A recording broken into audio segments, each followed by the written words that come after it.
بسم اللہ الرحمن الرحیم۔ السلام علیکم ورحمۃ اللہ وبرکاتہ۔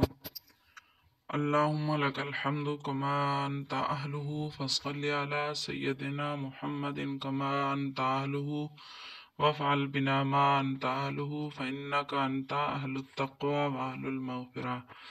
اس کا ترجمہ یہ ہے: اللہ تیرے لیے یہ حمد ہے جو تیری شان کے مناسب ہے، پس تو سیدنا محمد صلی اللہ علیہ وسلم پر رحمت و سلامتی بھیج جو تیری شایان شان ہو۔ بے شک تو ہی اس کا مستحق ہے کہ تجھ سے ڈر جائے اور تو ہی مغفرت کرنے والا ہے۔ اس کی فضیلت یہ ہے: علامہ ابن المجتہر رحمۃ اللہ علیہ فرماتے ہیں کہ جو شخص یہ چاہتا ہو کہ اللہ جل شانہ کی ایسی حمد کرے جو سب سے زیادہ افضل ہو، جو اس کی مخلوق میں سے کسی نے نہ کی ہو، اولین و آخرین اور ملائکہ و مقربین، آسمان والوں اور زمین والوں میں سے بھی افضل ہو، اور اسی طرح یہ چاہتے ہیں کہ حضور صلی اللہ علیہ وسلم پر ایسا درود پڑھے جو ان سب سے افضل ہو جتنے درود کسی نے پڑھے ہیں، اور اسی طرح یہ بھی چاہتا ہو کہ وہ اللہ جل شانہ سے کوئی ایسی دعا مانگے جو ان سب سے افضل ہو، جو کسی نے نہ مانگی ہو تو وہ یہ دعا پڑھے۔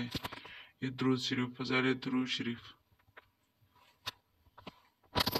امید ہے کہ ہماری آج کی ویڈیو آپ لوگوں کو ضرور پسند آئی ہوگی۔ اگر پسند آئی ہے تو لائک کریں، شیئر کریں، سبسکرائب کریں تاکہ ہمارے ہر آنے والی ویڈیو آپ کو بر وقت مل سکے۔ تب تک کے لیے اللہ حافظ۔